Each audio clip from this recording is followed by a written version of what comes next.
Prosseguindo, vamos dar a palavra agora ao doutor Marcelo Lessa e fará sua exposição da tribuna.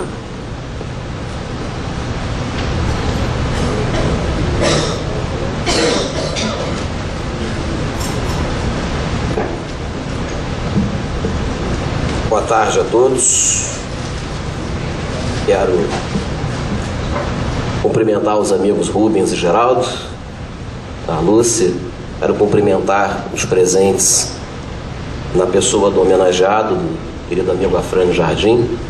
Vou economizar um pouco nos ecômios que se devem render ao Afrânio, porque eu vou ter o privilégio de fazê-lo na última mesa, quando tiver a oportunidade de presidir a mesa de encerramento, e aí eu consigo, com esse artifício, aumentar um pouco o tempo para que possa tentar colocar aqui algumas provocações dentro desse tema que nós nos propusemos, ônus da prova na ação penal condenatória. Quero começar dizendo que inspirou essa discussão do ônus da prova na ação penal condenatória, desde aquele primeiro texto produzido pelo professor Afrânio, se dava com uma determinada ênfase que me parece, e vejo na fala do Geraldo e do Rubens, nós não divergimos no que concerne à questão do ônus de toda a comprovação do fato criminoso ser do Ministério Público, no sentido de que o réu não é obrigado a provar que não é culpado. Aquela proposta inicial de Afrânio vinha no momento de se fazer o contraponto da aplicação daquele princípio de divisão do ônus da prova no processo civil no processo penal, bem lembrado pelo Geraldo, de que falava Tornag, né, o autor, provar o fato constitutivo de seu direito, o réu provar o fato negativo, extintivo ou modificativo do direito do autor. E Afrânio sutilmente percebia lá o artigo 41 do Código de Processo Penal, lembrava que dizia lá que cabe a denúncia descrever o fato criminoso, e como tal, o fato criminoso é pelo menos típico e antijurídico, para alguns culpados, de maneira que, se o promotor tem que na denúncia descrever o fato criminoso, é evidente que lhe cabe comprovar o fato criminoso, não apenas o fato típico, já que o fato criminoso é pelo menos típico, antijurídico e culpável, de sorte que o réu não tem obrigação de comprovar o que alegar no que tange a antijuridicidade ou alguma circunstância excludente da culpabilidade. Esse era o cenário inicial, que me parece que, passados tantos anos, chega, acredito eu, a um certo consenso. No entanto, essa proposta, de uns tempos para cá, tem ganho uma outra ênfase, ao qual nós nos opomos. Eu posso dizer nós, porque Afrânio me deu o privilégio de fazer o prefácio do livro da minha tese de doutorado, endossando essa oposição a que se chegou a partir daquelas ideias que, bem-vindas à época, acabaram se consolidando no sentido de exonerar o réu desse dever de provar o que alegasse em sua defesa. Refiro-me ao movimento de grandes processualistas, todos evidentemente dignos do mais absoluto respeito, da mais absoluta devoção, como Auri, Jacinto, o próprio Geraldo, no sentido de, a pretexto de afirmar que o ônus da prova é todo da acusação, tolher o juiz, no início reduzir e, mais recentemente, eu diria até escancaradamente amputar do juiz qualquer iniciativa probatória, inclusive supletiva à das partes. É sobre isso que nós nos opomos e é o que eu pretendo, nesse tempo, tentar colocar aqui para suscitar a reflexão. Essa ideia de que, pelo fato de todo o ônus da prova ser da acusação, o juiz não poderia, nesse sentido, produzir prova nem supletiva à da acusação, parte, como sabem, de ideias lá de um grande jurista, Franco Cordeiro, no sentido de que quando o juiz, ao cabo da instrução criminal, sai em busca de provas, ele faz porque, abre aspas, quer condenar, né? Diz Franco Cordeiro que ele estaria até num quadro mental paranoico, para usar as palavras dele, quer o primato da hipótese sui fati, quer o primado da hipótese sobre o fato, porque, se terminada a instrução criminal, não tem certeza do fato, teria que aplicar a regra da dúvida e, de imediato, absolver o réu, não alongar a instrução e determinar a produção de prova supletiva. Esse me parece que é o ponto de partida. Alguns autores aqui no Brasil replicaram e têm sistematicamente, penso eu, dado essa ênfase no sentido de tolher tal iniciativa, com o qual nós, de forma alguma, e me oponho, poderíamos concordar. Eu ousaria dizer que alguns reflexos dessas ideias já se fizeram sentir na recente reforma do processo penal no que concerne a inversão da ordem das perguntas, nem tanto a inversão da ordem das perguntas, que até vem no sentido daquilo que nós afirmamos. O princípio onus é da parte, o juiz pode produzir supletivamente. Se pode produzir supletivamente, não chega a destoar a ideia de que deva perguntar por último e não perguntar primeiro, como era antes. Nem tanto isso. Mas o que nos causa perplexidade é que a crítica pós-reforma foi exatamente por se ter conservado ao juiz a possibilidade de fazer perguntas, porque numa acepção mais radical se pretendia que o juiz sequer pudesse formular perguntas à testemunha, nem depois, antes então nem pensar, mas nem depois. O que nos remete de imediato a uma grande perplexidade ao comparar a postura que se pretende projetar do juiz criminal com a postura do juiz civil.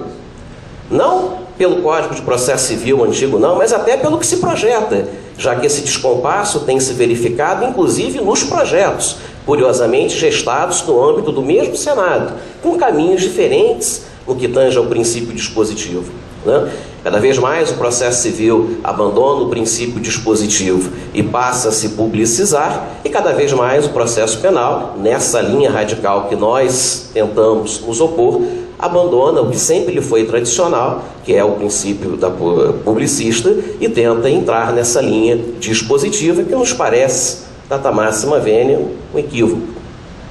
Perplexidade ao que eu me refiro, costumo ilustrar com um exemplo de um indivíduo que eventualmente se perde nos corredores do fórum e cai numa audiência em uma vara criminal, na sequência cai numa audiência em uma vara de família, onde se está em jogo uma ação de anulação de casamento por erro essencial contra a pessoa, alegando que a noiva descobriu, na noite de núpcias, que o marido não tinha os predicados nos quais ela acreditava ao longo do noivado. E qual é o perfil do juiz que essa pessoa que não tem conhecimento jurídico e que se perde nessa vara verá? O juiz perguntando primeiro, não é?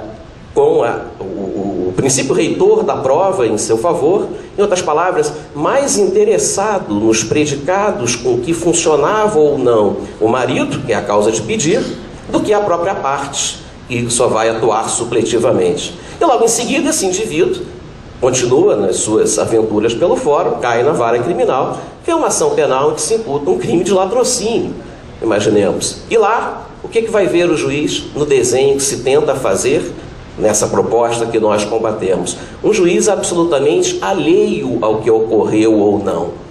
Se for um pouco educado, não estará tomando cafezinho, estará pelo menos prestando atenção, não é verdade, no que as partes estão falando. Mas verá um juiz absolutamente indiferente à realidade daquilo que aconteceu, sem sequer poder, como se pretende, fazer perguntas complementares, caso entenda que a inquirição das partes não se mostrou satisfatória, com absoluto desprezo à verdade daquilo que ocorreu ou não. Nós não podemos acreditar que isso seja uma evolução do pensamento processual e que isso seja o caminho que se deve seguir na construção de um processo penal democrático, na nossa opinião. As premissas para se defender esse perfil que nós combatemos são o de que o perfil contrário, que nós defendemos, seria incompatível com o sistema acusatório, porque ainda estaria preso ao princípio reitor inquisitivo, que é aquele pelo qual o juiz tem o protagonismo da instrução criminal, que não seria compatível, como se alega, com o sistema acusatório. Fala-se também numa suposta incompatibilidade com o princípio da imparcialidade, porque esse juiz inquisitor, como se afirma, como acabei de falar, não estaria sendo parcial na medida em que, ao sair em busca de provas ainda que suplementares, o faz porque tinha a intenção de condenar. É o que se afirma. Nega-se também como premissa o velho princípio da verdade real, que nem era tão adequado assim, eu prefiro falar em busca da verdade.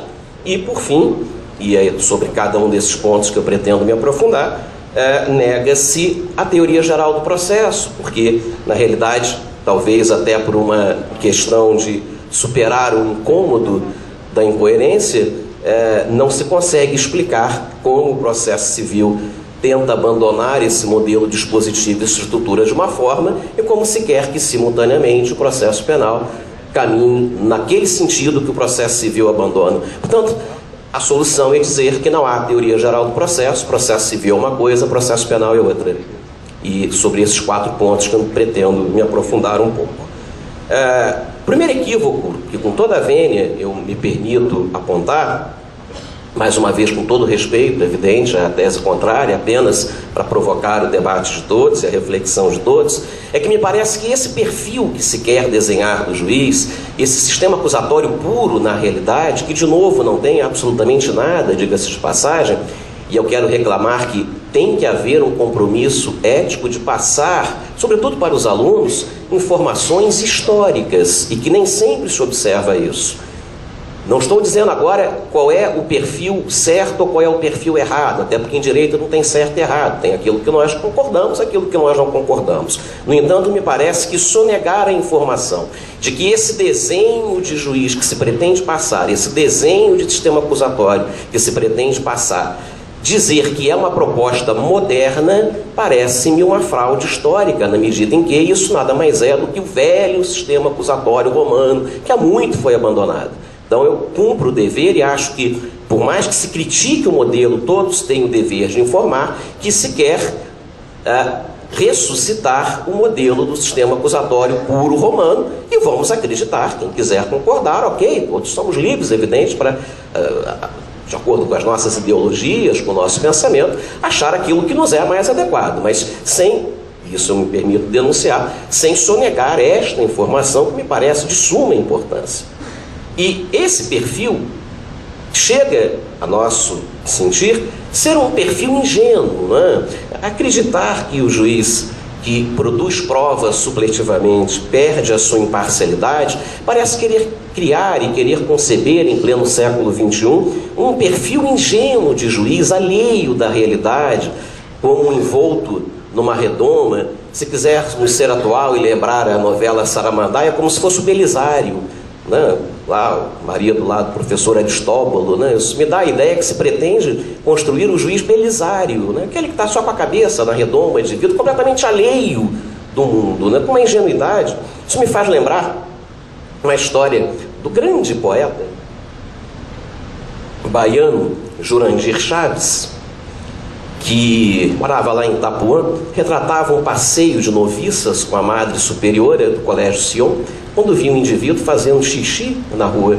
E vira a freira, a madre superiora, posta-se à frente e repreende o rapaz. Mas como pode você fazendo isto na frente dessas pobres criaturas, filhas de Deus? Ao que vem a noviça e fala assim, ainda por cima judeu, hein? Ou seja, não é essa ingenuidade que a noviça não tinha que vai fazer com que o juiz perca ou não a sua imparcialidade. Nós não acreditamos, não podemos concordar que buscar supletivamente prova faça perder a ingenuidade. Lembro de uma outra história no mesmo sentido, das 3 meninas, uma de 4, uma de 5, uma de 6 anos, que estavam na praia, de 6, perdão, fala assim, olha um casalzinho brincando na areia, diz a de 5. Que brincando nada, eles estão fazendo amor, disse a de 4, e mal. Então, ora, essa ingenuidade que se pretende, a nosso sentir, em nada contribui, penso eu, para um sistema efetivo, e em nada compromete o sistema acusatório. Bom, fala-se numa negação à teoria geral do processo, fala-se num dualismo processual, que é outra premissa. Não estou seguindo a ordem apontada, não, estou seguindo uma outra ordem, até para que, dependendo das limitações de tempo, possamos reduzir sem perder a linha mestra da exposição. Fala-se que o processo penal é uma coisa, processo civil é outra, porque as premissas de ambos os processos seriam diversas. Afirma-se que, enquanto o processo civil é um instrumento de realização do direito civil, o processo penal é um instrumento de contenção do poder punitivo do Estado em favor do cidadão. Eu quero dizer que Ambos os processos civil e penal, na nossa opinião, têm essas duas características que são indissociáveis. Da mesma forma que o processo civil é um instrumento de realização do direito civil, o processo penal também é, de certa forma, um instrumento de realização do direito penal material e não inimigo dele, como alguns parecem acreditar. Por outro lado, da mesma forma que o processo penal é um instrumento de contenção da pretensão punitiva do Estado e afirmação da liberdade, o processo civil também é, não só naquelas ações de direitos indisponíveis, como as ações de improbidade, como as ações civis públicas, como as ações tipicamente publicizadas, não, mas até naquela concepção clássica do processo civil patrimonial. Só para citar um exemplo e demonstrar isso, se ficasse por conta do credor exclusivamente, da exclusiva vontade do credor, será que haveria bens impenhoráveis? Será que haveria princípios de menor onerosidade da execução? Será que haveria preocupações de preservar o devedor se pudesse deixar exclusivamente por conta do credor? Não. O processo civil também tem um instrumental de garantias do réu contra a pretensão do autor encampada pelo Estado, já que não se cogita de autocomposição. Então, essa aparente contradição de finalidades entre o processo civil e o processo penal, na nossa concepção, não revela-se, penso eu, numa distinção plausível. E mais, ainda que fosse, penso eu, não seria suficiente para apontar para um dualismo processual e negar a teoria geral do processo, quando não se dá o trabalho de buscar as categorias processuais básicas, jurisdição, ação, processo, seus desdobramentos, atribuição, competência, enfim, pretensão, pedido, partes, e reformulá-los com conceitos específicos do processo penal, demonstrando oposição ao processo civil. Em outras palavras, nós poderíamos pensar num dualismo processual e negar a existência de uma teoria geral do processo quando alguém se desse ao trabalho de pegar aquela trilogia estrutural de conceitos básicos e os seus desdobramentos e os redefinisse num viés exclusivo do processo penal, demonstrando a sua completa oposição ao viés com que é definido no processo civil, o que não me consta que se tenha sequer ensaiado chegar perto de uma redefinição desses conceitos. Ora, se eu vou usar os mesmos conceitos básicos, ainda que com uma ou outra especificidade, eu vou logo apontar uma para ambos os ramos do processo, é evidente que eles se prendem a uma teoria geral. E não, é verdade que cada um tem a sua teoria geral. Que teoria geral sobrevive sem conceitos básicos? É a pergunta que sempre me faço, que não encontro na taverna a resposta. Aliás, uma peculiaridade que faço questão de apontar, no nosso modo de entender, deve até limitar essa ideia de restringir a iniciativa probatória do juiz. Porque no processo civil, como nós sabemos, o que fixa a correlação com a sentença é o pedido, sabemos disso, né? O juiz vai julgar de acordo com o pedido do autor. Muito provavelmente, se o autor formular um pedido líquido, terá uma sentença líquida. Se formular um pedido ilíquido, terá uma sentença ilíquida, sujeita depois a uma liquidação. E no processo penal, curiosamente, o que marca, nós sabemos, o que fixa o âmbito da divergência, o que fixa o tema a ser discutido, em outras palavras, o que fixa a correlação com a sentença, não é o pedido, e sim a causa de pedir remota, não é? A exposição fática trazida pelo autor. De maneira que o juiz, como sabemos, pode dar, inclusive, classificação diversa, desde que não mexa na matéria de fato. O que significa dizer que no processo penal o pedido não é relevante. O que é relevante no processo penal é a causa de pedir remota, nem a causa de pedir próxima, já que emendácio libere, o juiz pode desclassificar a imputação. O autor no processo penal, salvo no juizado especial criminal, formula pedido genérico, que é o pedido de condenação, nada obstante obter um provimento específico, líquido, que é a pena, o que se faz ex officio, em virtude lá das diretrizes de fixação da pena, artigo 59 seguintes do Código Penal. O que significa dizer, na nossa humilde avaliação, que toda essa discussão sobre a eventual impossibilidade do juiz produzir prova no processo penal, quando muito, teria que se limitar àquilo que é ônus da parte autora fazer no processo, que é a demonstração da matéria de fato, nunca aquilo que deva ser levado em conta para fins de aplicação de pena. Em outras palavras, dizer que a pretexto dessa proposta o juiz não pode de ofício juntar fac aos autos, me parece desprezar a ideia de que o autor não pede pena. Saber qual deve ser a pena, se é reincidente, se não é reincidente, se tem antecedentes, se não tem antecedentes, não integra a postulação do autor, que não pede pena no processo penal. De maneira que, nesse ponto especificamente, faço questão de apontar, a iniciativa do juiz sequer é supletiva, parece-me que é principal, porque diz respeito a sua âmbito específico exclusivo de atuação, e não ao âmbito que se acredita ao autor com o ônus de demonstrar. Já que, como falei, é um pedido ilíquido do qual resulta numa sentença líquida. A liquidação da sentença no processo penal se dá de ofícios pelo próprio juiz diante de um pedido ilíquido. É, na nossa opinião, a peculiaridade, talvez, mais contundente entre os dois tipos de processo. E não o suficiente, evidente, porque em tudo mais coincidem para poder firmar a existência de uma teoria geral do processo.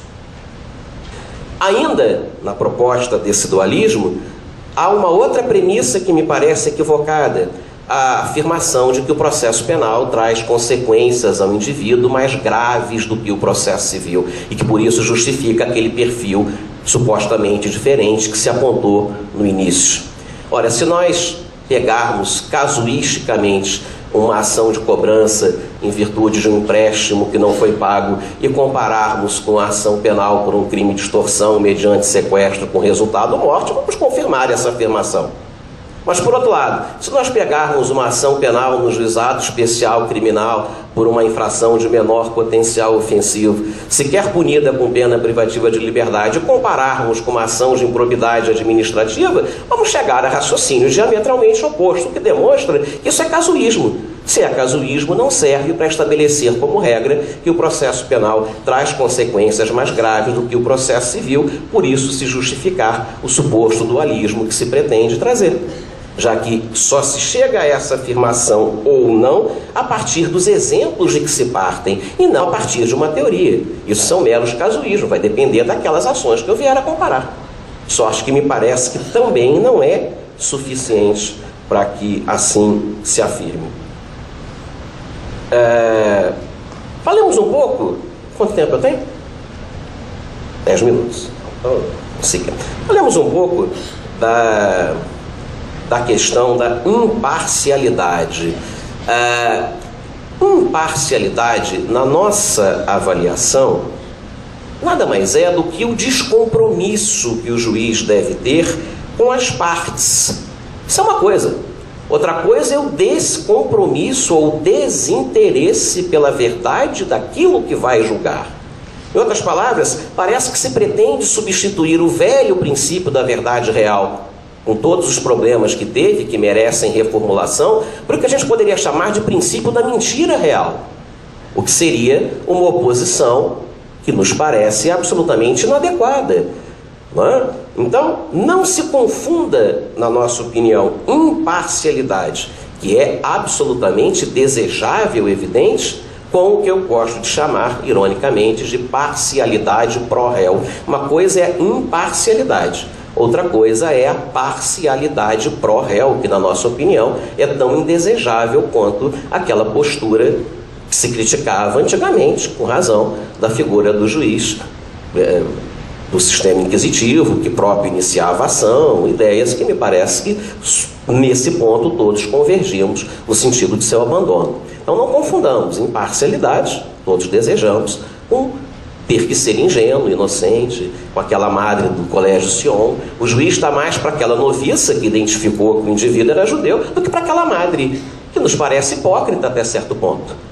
Então é isso que nos parece que é importante destacar. Eu costumo dizer que esse tipo de perfil que se quer parece lançar a dúvida como objetivo do processo, e não a descoberta da verdade. E eu me pergunto se alguém comemora dúvidas em qualquer distante da vida. Imagina que o indivíduo faz um concurso para o Ministério Público, para a magistratura, às vésperas de sair o resultado, já está comemorando porque está em dúvida se passou ou não. Quem comemora a dúvida, o objetivo da vida é a certeza, não é a dúvida. A dúvida é a falta de opção, evidente. É lógico, óbvio que não estou, e nem poderia, óbvio que não estou combatendo a ideia do indúbio pro réu de forma nenhuma, mas ela não é a primeira opção do processo. É uma falta de opção, que tem uma explicação, inclusive filosófica. Por que que, esgotado e exauridos todas as fontes lícitas de prova, e aí eu já agrego, não vou ter tempo de me aprofundar, lícita propositadamente, para que fujamos daquele conceito inicial da verdade real a qualquer preço, nenhum de nós concordamos com isso, ainda que justifique a produção de prova ilícita, não concordamos com isso, portanto eu falo exauridas as fontes lícitas de busca da prova, não se conseguiu chegar ao juízo de certeza, agora sim, a dúvida é bem-vinda e a solução em favor do réu é a única possível, eu diria até por uma razão filosófica muito simples de se explicar. Ora, se há dúvida, não há certeza, é preciso que se considere muito seriamente a possibilidade de erro, não é? Se está em dúvida, é evidente que tem que se considerar concretamente uma grande chance de erro. É evidente que o ideal é condenar o culpado e absolver o inocente, mas se está na dúvida, essa situação é ambígua, corre-se o risco de absolver o culpado, de condenar o inocente. Ora, se por alguma razão acabar-se na dúvida condenando o culpado, condenando-se o inocente, apenas ele, o inocente que nada fez, arcaria com as consequências desse erro judiciário para o qual ele não contribuiu e que não foi ele quem errou. Ao passo em que, se errar no sentido de absolver o culpado, esse erro será diluído por todos. O que me parece que até por um princípio de solidariedade, é muito melhor que o erro inevitável se dilua por todos, com a absolvição do culpado, do que seja suportado exclusivamente pelo inocente, injustamente, equivocadamente condenado. Então é fácil explicar o princípio do indúbio pro réu, até nesse sentido filosófico. Agora, jamais imaginar que ele fosse capaz de impedir a iniciativa instrutória do juiz a pretexto de que isso lhe faria perder a imparcialidade. Eu me lembro daquela figura, aquela escultura de Auguste Rodin, da figura, eu chamo de juiz Le Penseur, né? Aquele que está lá debruçado lá numa plataforma, aprisionado, a expressão, quem já viu, aquela expressão de angústia, né? Quer dizer, o juiz aprisionado na dúvida e quase que gostando daquela posição de dúvida, com a fonte não explorada de prova à sua frente, sem poder buscá-la a pretexto e com medo, por ingenuidade ou por medo, de perder a sua imparcialidade. Vem do professor Alexandre Câmara uma observação que me parece muito interessante nesse sentido, de que se alguém é parcial, nesse caso, não é o juiz que busca a iniciativa probatória supletiva, porque este não sabe o resultado da prova que mandou buscar. Ele não tem como adivinhar o resultado da prova que mandou buscar. No entanto, aquele que se curva a dúvida como objetivo do processo e a pretexto de se manter naquela redoma e de não produzir nenhuma prova supletiva, este já sabe o resultado a que vai chegar. E se alguém é parcial, com toda certeza, não é o que busca suprir a dúvida, já que este não tem como adivinhar o que vai encontrar pela frente, e sim aquele que se curva a ela, porque esse já sabe o que ele irá fazer. Essa observação do professor Alexandre Câmara. Incomoda-me um pouco a busca de um paradigma no direito brasileiro com o direito norte-americano e com o direito inglês. Incomoda-me um pouco a busca de traçar um perfil do juiz brasileiro ou do juiz ibero-americano com um perfil semelhante ao juiz inglês, por várias razões, sobretudo por diferenças profundas de premissas sistêmicas de um sistema e de outro sistema. Premissas tanto com relação à questão da proximidade cultural entre o juiz e as partes da Inglaterra, que frequentam as mesmas escolas, os albergues da corte, enfim, eu vou procurar não abusar muito do tempo e não me aprofundar muito nisso, e como uma coisa que isso me parece que é o mais essencial, quando se busca inspiração no juiz inglês e no juiz norte-americano, se esquece que o princípio da lealdade das partes lá tem uma dimensão muito maior do que a nossa aqui. Me lembro quando a professora Ada Pellegrini esteve aqui conosco lá, alguns anos atrás, no curso de processo penal, dizia que estava prestando suporte a um escritório norte-americano e o contrato dela era 2 vezes por ano ir lá, 2 vezes por ano o escritório vir aqui. E eu perguntava, mas você não pode se corresponder por e-mail? Não, porque lá a parte que propõe a ação é obrigada a instruí-la com todas as provas que dispuser, inclusive aquelas contrárias à sua pretensão. Assim é levado o princípio da lealdade das partes lá. Aqui nós imaginamos que se o autor instrui a ação com comprovante do pagamento, no mínimo, vai ser classificado como não inteligente, para dizer o mínimo. A nossa cultura de princípio de lealdade das partes está muito engatinhando no que tange a cultura de princípio da lealdade, desse modelo que se tenta tomar inadvertidamente como paradigma, o que por si só demonstra a infelicidade do paradigma. Ora, num cenário em que, ao invés da confiança inglesa do juiz nas partes, porque frequentaram a mesma escola, o que há é o cenário da desconfiança, querer tolhê-lo da iniciativa probatória e transformá-lo em refém da atividade probatória das partes, na nossa opinião, muito longe de render homenagens ao professor Afrânio, naquele texto que nos serve de inspiração, na realidade deturpa as ideias que ali foram postas num cenário que foram necessárias e ideias das quais se logrou um desejável consenso no sentido de desonerar o réu, mas não no sentido de amputar o juiz daquela tarefa, como se quer levar, penso eu, nos dias atuais. E quero... Tinha outras coisas, enfim... Está terminando? Quero, para terminar, deixar com vocês, sobre esse assunto, uma mensagem do próprio homenageado. No prefácio a que eu me referi, diz o Afrânio, e quando eu li o prefácio da minha tese de doutorado, fiquei com inveja de não ter escrito aquilo que estava no prefácio. Falo que o prefácio está melhor do que o livro. Pelo menos me animou mais o prefácio relendo do que o próprio livro em si. Porque Afrânio, com a genialidade que lhe é peculiar, soltou uma pérola que eu gostaria de ter escrito, mas não fiz. Ou não podia me apropriar do prefácio, que me resta render a homenagem, quando ele diz o seguinte: lamentável a tendência de tornar o juiz penal um funcionário inerte, burocrático, que assiste ao duelo entre as partes como se o Estado fosse indiferente ao resultado do processo, como se no processo penal não estivesse em jogo o interesse público da maior relevância. Também vem o meu ponto, diz Afrânio, a esse fundamentalismo do sistema acusatório que, de um lado, se apresenta um tanto ou quanto ingênuo, aquela madre superior a que me referi, e de outro, pode ser interpretado como uma forma astuta de se lograr um processo liberal sem compromisso com a efetividade da prestação jurisdicional, pensando o processo não como um instrumento para aplicação do direito material, mas sim como um empecilho à sua aplicação no caso concreto. E conclui de uma forma que aí sim me deu inveja, diz o seguinte: um processo penal do faz de conta, um processo penal onde o interesse público é substituído pela punição à parte processual que não produz esta ou aquela prova.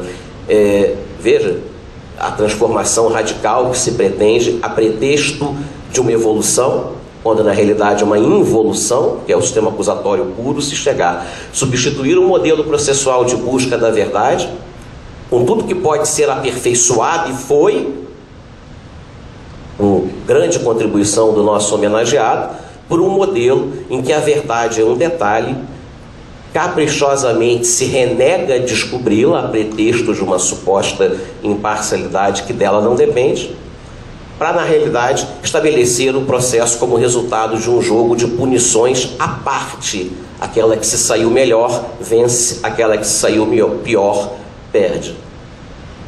Tudo a pretexto de ser a única via possível do sistema acusatório. Sobre o sistema acusatório, precisaria de mais meia hora para falar e infelizmente não vai poder. Eu só quero dizer uma coisinha única. Não há, nunca existiu no mundo um único sistema acusatório e um único sistema inquisitivo, como parece em algumas exposições se fazer crer. Não me consta que tenha havido alguma norma que tenha dito assim: o sistema processual é acusatório, assim entendido com as seguintes características: o juiz pode isso, não pode aquilo, pode parará. Ou o sistema inquisitivo. Na realidade, o que se faz é uma observação empírica de um conjunto de normas processuais de um determinado país em um determinado tempo e classifica aquilo como um sistema acusatório, como um sistema inquisitivo, com variantes que o próprio Ferraioli reconhece ao falar em elementos estruturais do sistema acusatório e elementos acidentais ou culturais do sistema acusatório, do sistema inquisitivo. A questão do ônus da prova e do perfil do juiz não é, nem em Ferraioli, elemento estrutural do sistema acusatório, e sim um elemento acidental, cultural, até porque diz Tarufo, processo é cultura, que no modelo ibero-americano liberal seguiu um determinado padrão, por algumas razões, dentre as quais as que eu apontei e outras que não teremos tempo de nos aprofundar, e no modelo ibero-americano que seguimos são outras, também por outras razões que, infelizmente, peço perdão, não teríamos como nos aprofundar. Finalizo deixando uma mensagem do Dalai Lama, quando diz que não há verdades absolutas. Um dos princípios do budismo é o caminho, não que eu seja budista, não, de forma nenhuma, só uma referência histórica, sem nenhuma conotação religiosa. A imagem que se faz é da corda de um violão. Se ela ficar muito solta, não produzirá som algum, mas se você esticá-la demais, ela arrebentará no primeiro toque. Pela ótica desse conceito, antagonismos aparentemente insuperáveis poderiam ser resolvidos se ambas as partes cedessem um pouco. O segredo está no equilíbrio. O segredo do equilíbrio é nunca se deixar seduzir pelos extremos. O que estamos vendo hoje é um duelo de extremos, que, na nossa opinião, em nada vai contribuir para a construção de um processo democrático, que é o desejo de todos, e tema do professor Nudes, que vai me seguir. Muito obrigado.